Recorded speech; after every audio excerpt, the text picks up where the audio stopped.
दोस्तों, सोचिए आप खुले समंदर के बीच हो, हर तरफ अंधेरा और नीचे कहीं मौत छुप कर बैठी हो। ये कहानी है एक ऐसे कैप्टन की जिसका पहला ही मिशन बन जाता है जिंदगी और मौत का इम्तिहान। एक गलती और पूरा जहाज समंदर की गहराइयों में दफन हो सकता है। फिल्म का नाम है ग्रे हाउंड। वीडियो शुरू करने से पहले आपसे एक छोटी सी रिक्वेस्ट है, अगर आप इस चैनल पर नए हैं तो प्लीज चैनल को सब्सक्राइब कर दीजिए। तो चलिए शुरू करते हैं, लेकिन उससे पहले नमस्कार दोस्तों, मैं हूं सैम और ये है नो दी स्टोरी। कहानी शुरू होती है पर्ल हार्बर पे हमले के बाद के टाइम में, जब अमेरिका सेकेंड वर्ल्ड वॉर का हिस्सा बन चुका होता है।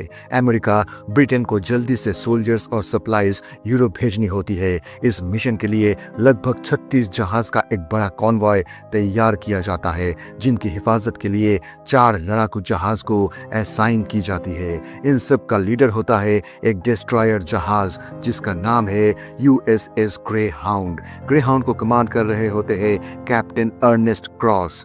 ये उनका पहला मिशन होता है और पहली बार वो समंदर में किसी जहाज के कैप्टन बने होते हैं। उनके लिए ये सिर्फ एक मिशन नहीं, बल्कि ये एक ऐसा इम्तिहान होता है जिसमें एक छोटी सी गलती पूरे कॉन्वॉय को बर्बाद कर सकती है। कॉन्वॉय को अमेरिका से इंग्लैंड तक पहुंचना होता है, लेकिन इस रास्ते में सबसे बड़ा खतरा जर्मन यू बोट्स का होता है। शुरू के कुछ दिन तक उन्हें एयर सपोर्ट मिलता है, लेकिन अटलांटिक ओशन का एक हिस्सा ऐसा होता है जिसे ब्लैक पिट कहा जाता है। यहाँ तक किसी भी देश के फाइटर प्लेन्स नहीं पहुंच सकते और ब्लैक पिट क्रॉस करने में लगते हैं 5 दिन। इन 5 दिनों के दौरान कॉन्वॉय बिल्कुल अकेला होता है, बिना किसी हवाई मदद के, और जर्मन सबमरीन्स इसी मौके का इंतजार करती है। ग्रे हाउंड के साथ और भी डिस्ट्रॉयर्स होते हैं, ब्रिटिश नेवी के ईगल और हैरी और कैनेडियन नेवी के डिकी। सभी जहाज कॉन्वॉय को प्रोटेक्ट करने के लिए अपनी पोजीशन संभालते हैं। इसी बीच हमें एक फ्लैशबैक दिखाई जाती है। 2 महीने पहले सैन फ्रांसिस्को में क्रिसमस का टाइम होता है। कैप्टन क्रॉस अपनी गर्लफ्रेंड इवलिन के साथ एक क्रिसमस पार्टी अटेंड करते हैं। दोनों एक दूसरे के साथ खुशी के पल बिताते हैं। इवलिन क्रॉस को ग्रे हाउंड का कैप्टन बनने पर बधाई देती है, लेकिन दोनों जानते हैं कि आने वाला सफर आसान नहीं होगा। क्रॉस चाहता है कि इवलिन उनके साथ रहे, लेकिन इवलिन समझाती है कि जंग के टाइम ये मुमकिन नहीं।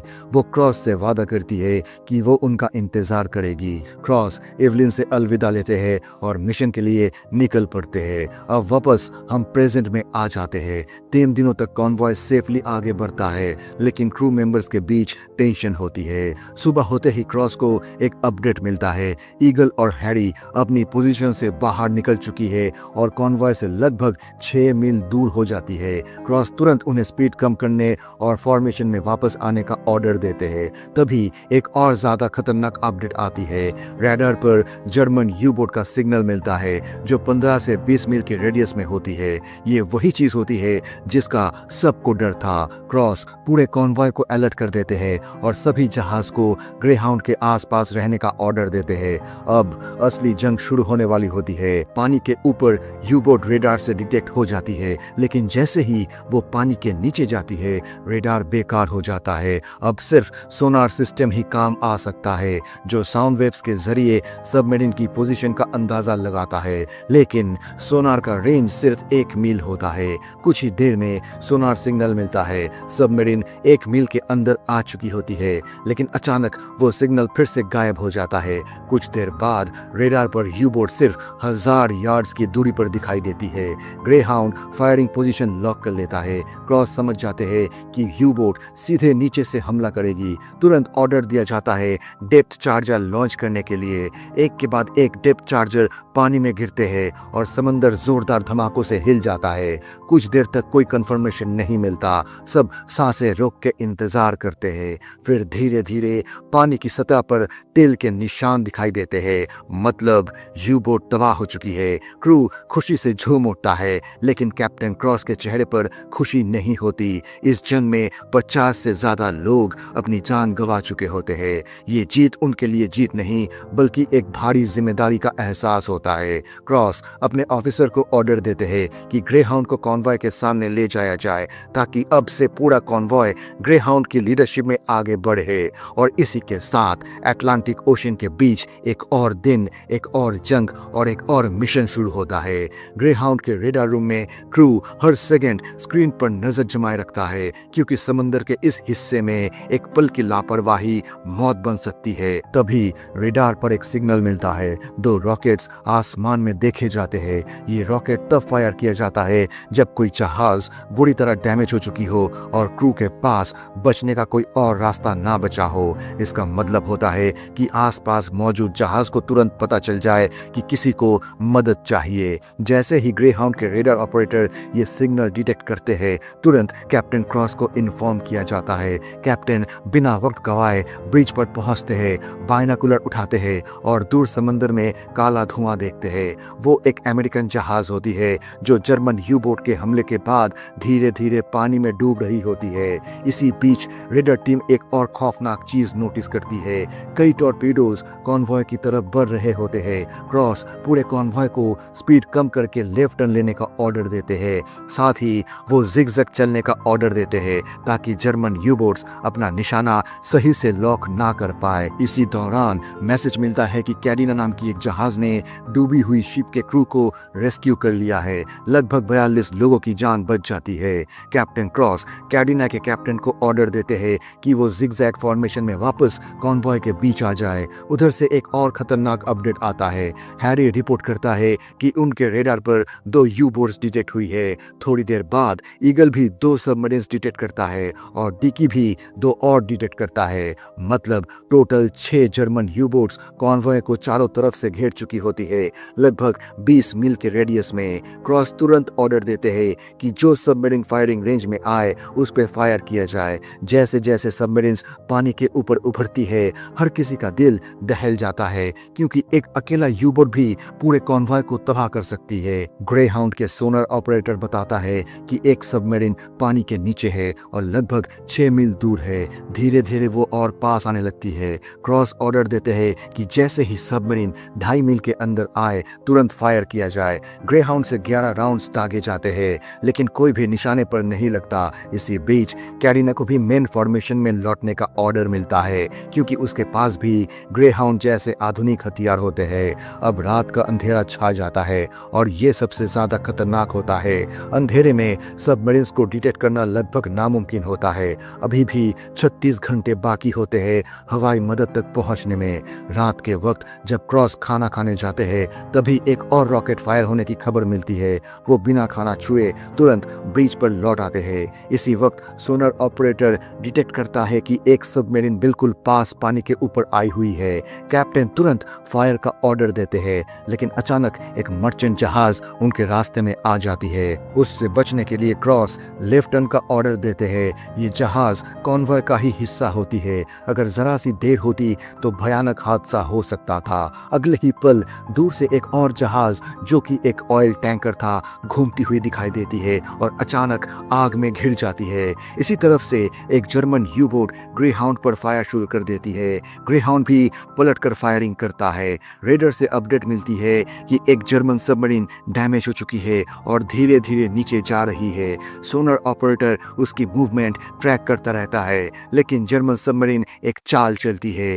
वो पानी के नीचे पील थ्रोअर छोड़ देती है जो नकली आवाज पैदा करता है। ग्रेहाउंड का सोनर उस आवाज को सबमरीन समझ लेता है लेकिन थोड़ी ही देर में टीम समझ जाती है कि ये एक धोखा था। इसी बीच वो ऑयल टैंकर जोरदार धमाके के साथ उड़ जाता है। तभी कैडिना से मैसेज आता है। वो एक बड़े हमले के बीच फंस चुकी होती है और ग्रेहाउंड से मदद मांगती है।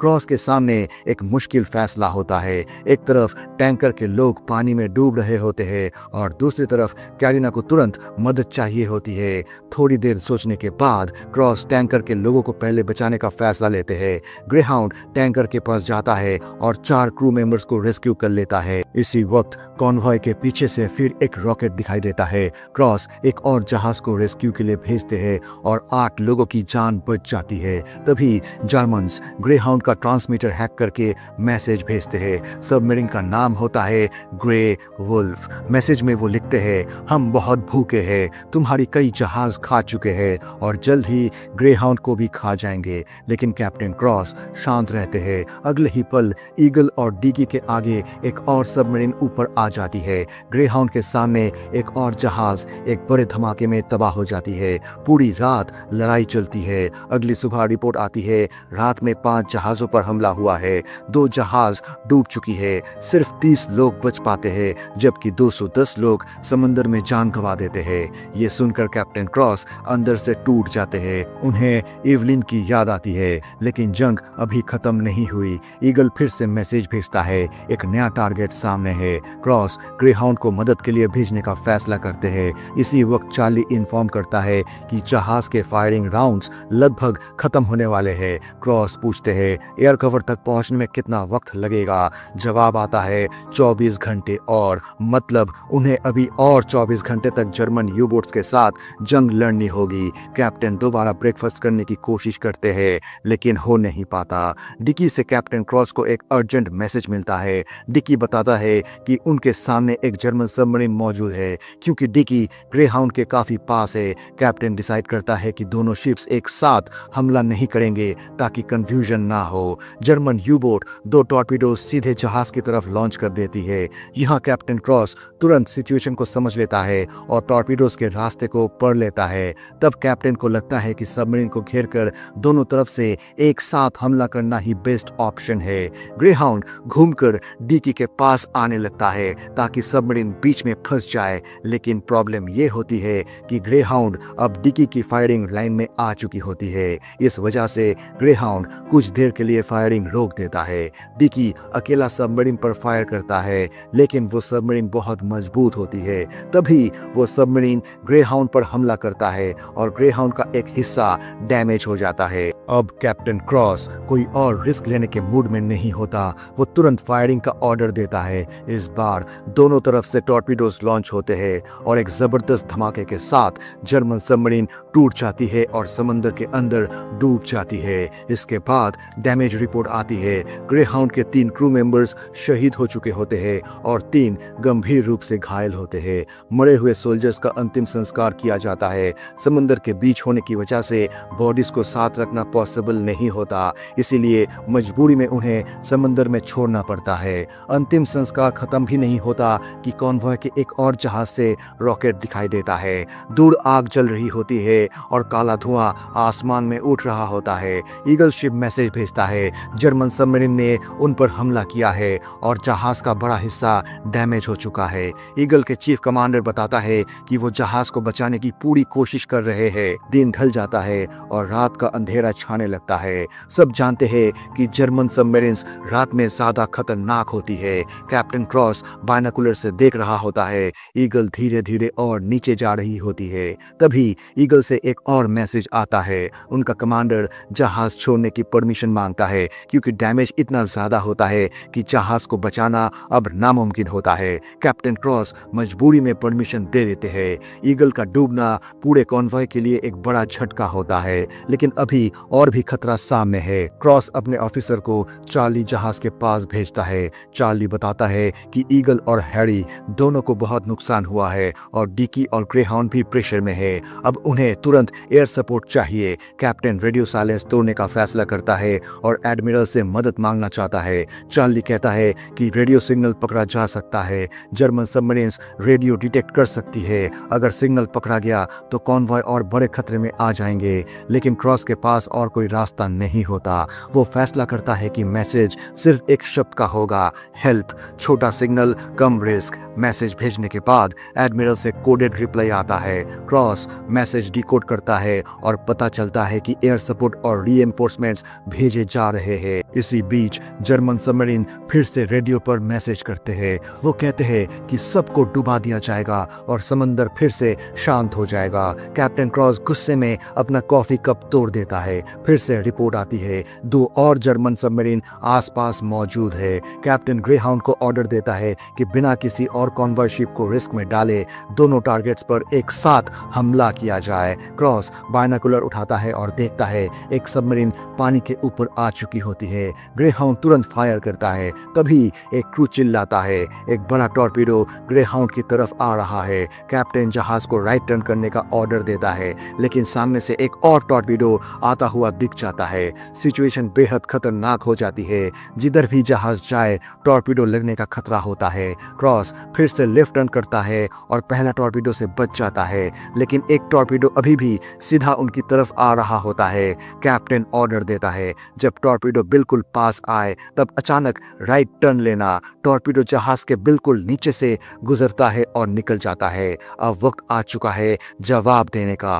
कैप्टन फायरिंग का ऑर्डर देता है। हर तरफ से फायरिंग शुरू होती है। कुछ ही पलों में ग्रेहाउंड का एक गोला सबमरीन के मेन डेक पर पड़ता है। एक जबरदस्त धमाका होता है और जर्मन सबमरीन समंदर के अंदर हमेशा के लिए गायब हो जाती है। अचानक जहाज पर अफरा तफरी मच जाती है। एक तेज चीख सुनाई देती है और तभी सामने से एक और जर्मन यू बोट पूरी रफ्तार में निकल आती है। कैप्टन क्रॉस बिना वक्त गवाए तुरंत फायरिंग का ऑर्डर देते हैं। जहाज के गनर्स पूरी ताकत के साथ सबमरीन पर गोलियां बरसा देते हैं। इसी बीच एक क्रू कहता है कि एक एयरप्लेन उनके मदद के लिए आया है और वो सबमरीन पर हमला करने की परमिशन मांग रहा है। परमिशन मिलते ही बॉम्ब्स सबमरीन के बिल्कुल ऊपर गिरा दिए जाते हैं। एक जबरदस्त धमाका होता है। समंदर का सीना फट जाता है और जर्मन यू बोट बिखर जाती है। ये देखकर पूरे जहाज पर खुशी का माहौल बन जाता है। कैप्टन क्रॉस के चेहरे पर अब एक गहरा सुकून दिखता है। वो तुरंत अपने पूरे कॉन्वॉय को मैसेज भेजते हैं कि आसपास किसी और सबमरीन का कोई कांटेक्ट नहीं मिला है। इस समुद्री जंग में अब तक 4 यू बोट्स को डुबा दिया गया है। अब कॉन्वॉय पूरी तरह से एयर कवर के अंदर आ चुका है। इसका मतलब ये होता है कि अब तुरंत कोई और बड़ा खतरा नहीं है। सबके दिल में थोड़ी सी राहत आ जाती है। थोड़ी देर बाद ब्रिटिश डिस्ट्रॉयर HMS डायमंड से कैप्टन क्रॉस का रेडियो पर कांटेक्ट होता है, जो लगभग 8 मील दूर होता है। ब्रिटिश नेवी का एक सीनियर ऑफिसर उनसे बात करता है और उनकी बहादुरी की तारीफ करता है। जब उसे पता चलता है कि ये कैप्टन क्रॉस का पहला मिशन था तो वो और भी ज्यादा प्रभावित हो जाता है।